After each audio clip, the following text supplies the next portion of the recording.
Olá, bem-vindos ao curso da LAC. Me chamo Giovana Barcelos e hoje irei ministrar uma aula acerca dos distúrbios de condução elétrica do coração.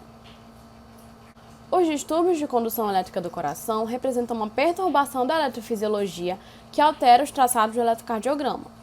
Com isso, o ritmo cardíaco muda a depender do tipo de distúrbio e, consequentemente, isso pode levar a vários diagnósticos. Nessa aula, daremos atenção a um tipo de distúrbio, os bloqueios de condução. Eles podem ocorrer em diversas áreas do percurso do impulso elétrico. Quando ele impede a comunicação entre átrio e ventrículo, dizemos que ele se trata de um bloqueio atrioventricular.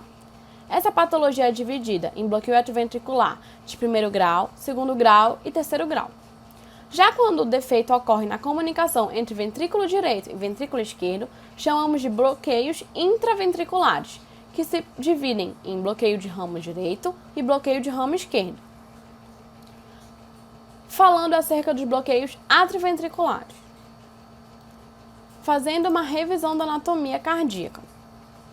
Temos nó sinoatrial, as vias internodais, nó atrioventricular, feixe de His, dividido entre ramo direito e ramo esquerdo, e as fibras de Purkinje. Nessa patologia, que é o bloqueio atrioventricular, o bloqueio vai ocorrer no nó atrioventricular ou no feixe de His. Ele pode ser suprarriciano ou infrarriciano. Suprarriciano significa que ele vai ocorrer acima do feixe de His. Infrarriciano significa que ele vai ocorrer no feixe de His em diante. Nessa condição clínica, há a lentificação da condução entre os átrios, no nó atrioventricular, feixe de His e seus ramos. Podendo se manifestar como um bloqueio ou um retardo acentuado, o BAV pode ser transitório ou permanente, a depender da localização do seu acometimento, se ele é infrarriciano ou suprarriciano. Isso determina também o seu prognóstico, descrevendo se essa condição é preditora de benignidade ou malignidade. Pode ter como causas doença aterosclerótica, doença valvular calcificada, doença do colágeno, as colagenoses, BAV congênito, efeito de drogas, fibrose idiopática, doenças inflamatórias, trauma e tumores. De uma forma geral, o quadro clínico é marcado por bradicardia, podendo ser acentuada ou não, mal-estar, tontura, síncope, turbação visual, intolerância ao esforço, mas pode muitas vezes ser assintomático e, por conta disso, imperceptível, até que o paciente realize um eletrocardiograma para provar. Agora vamos falar de cada tipo de bloqueio atrioventricular. O bloqueio atrioventricular de primeiro grau é caracterizado pelo atraso na condução do nó atrioventricular, o que se expressa no eletro com o aumento do intervalo PR além do padrão de normalidade, ou seja, ele fica maior do que 5 quadradinhos na malha quadriculada. Por se tratar de um distúrbio suprarriciano, ele é dito como benigno, e por se tratar de um retardo e não um bloqueio propriamente dito, visto que existe onda P precedendo o complexo QRS em todas as derivações, esse quadro raramente apresenta sintomatologia específica e muitas vezes seu diagnóstico é descoberto por acaso. Já o BAV de segundo grau se trata de um distúrbio de condução ocasionado justamente na junção atrioventricular. Ele é dividido em 2 subtipos.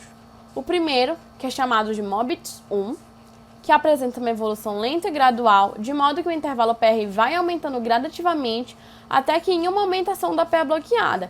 Isso é demonstrado pela ausência do complexo QRS após essa onda. No geral, apresenta defeitos em células de condução suprarricianas. E por isso é benigno ao comparar-se com outro subtipo.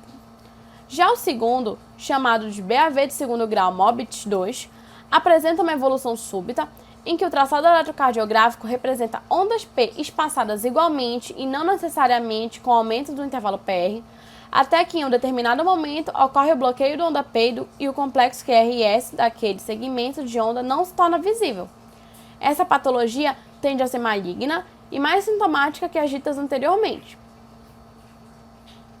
Bom, aqui a gente pode ver uma onda P, um QRS, onda T. Uma onda P, e aqui eu já tenho um intervalo PR maior, um QRS e onda T. E aqui eu tenho uma onda P sem nada depois, então essa onda P foi bloqueada. Como o intervalo PR aumentou gradativamente, a gente chama de BAV de segundo grau do tipo 1. Já nessa imagem aqui abaixo, o que nós podemos ver? onda P, QRS, T. Onda P, QRS, T. E, de repente, uma onda P desacompanhada do complexo QRS. Só que nesse segundo exemplo, diferente do primeiro, a onda P estava presente e o intervalo PR não aumentou gradativamente, o que indica pra gente que isso é um bloqueio atrioventricular de segundo grau do tipo 2. Já o BAV de terceiro grau, também chamado de BAV total, representa o pior prognóstico desse grupo de patologias. Indicação absoluta para implante de marca-passo cardíaco, essa condição faz com que o coração do paciente apresente uma frequência cardíaca entre 30 a 40 BPM, incompatível com uma perfusão eficiente. Ela ocorre devido à interrupção completa do estímulo do nó AV para os ventrículos e se expressa no eletro pela desassociação da onda P com o complexo QRS. Aqui nessa imagem está bem evidenciada essa ocorrência. Vou ter uma onda P, um complexo QRS e uma onda T, que não vão seguir naturalmente essa ordem. Como, por exemplo, bem aqui nesse ponto, vocês conseguem ver? Eu tenho uma onda P depois do complexo QRS e antes de uma onda T. Isso significa que átrio e ventrículo não estão conversando. Há uma dessincronia entre eles. Agora, iremos falar dos bloqueios intraventriculares. Revisando a anatomia cardíaca, deve-se ter em mente que nós temos aqui nó sinoatrial, vias internodais, nó atrioventricular, feixe de His, ramo direito e ramo esquerdo e as fibras de Purkinje. Essa patologia ocorre por um bloqueio, ora no ramo direito, ora no ramo esquerdo.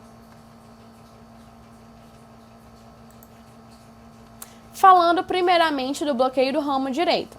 Essa condição representa que há uma condução normal no ramo esquerdo, porém há uma obstrução completa do estímulo elétrico para o lado direito.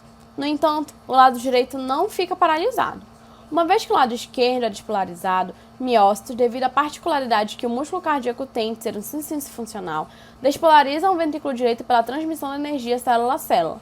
Porém, esse processo não é instantâneo, como o que ocorre do lado esquerdo do coração, quando a energia simplesmente é propagada pelo miocárdio pelas fibras de Purkinje conectadas ao ramo funcionante.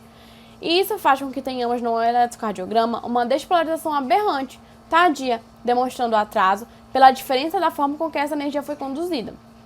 Para identificar essa condição no eletrocardiograma, devemos estar atentos para 3 pontos: a duração do complexo QRS e o que acontece nas derivações V1 e V6.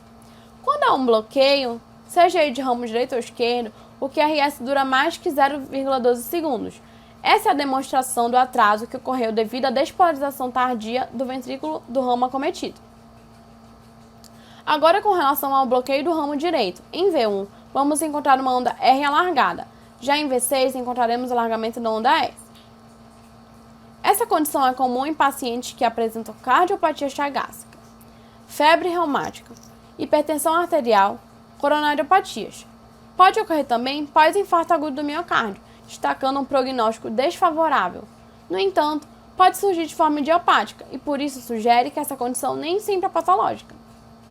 Em relação ao bloqueio de ramo esquerdo, essa condição representa que há uma condução normal no ramo direito, porém há uma obstrução completa no estímulo elétrico para o lado esquerdo.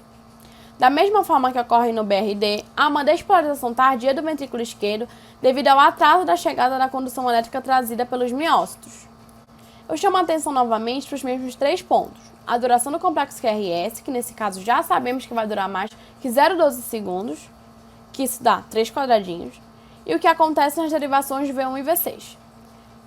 Agora, com relação ao bloqueio do ramo esquerdo, diferentemente do bloqueio de ramo direito, em V1 vamos encontrar uma onda S alargada. Já em V6 encontraremos o alargamento da onda R. Você percebeu que um é o oposto do outro? Essa condição é comum em pacientes que apresentam cardiopatia hipertensiva, coronariopatias, cardiomiopatia dilatada e endocardite infecciosa. Também se associa a um mau prognóstico quando ocorre no infarto. Nesse caso, não é comum que hajam causas idiopáticas, ou seja, é uma condição sempre patológica para o paciente. Resumindo, o bloqueio de ramo pode ocorrer no ramo direito ou esquerdo, sendo representado em ambas as condições pela despolarização aberrante do ventrículo acometido, aumentando a duração do complexo QRS. Quando ocorre no lado direito, teremos uma onda R alargada em V1 e uma onda S alargada em V6.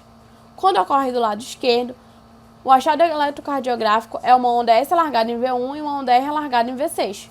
Pode-se afirmar também que, ao se deparar com o eletrocardiograma de uma forma geral, o bloqueio de ramo direito é predominantemente positivo em relação ao QRS, já no bloqueio de ramo esquerdo, o QRS é predominantemente negativo. Essas foram as minhas referências. Muito obrigada!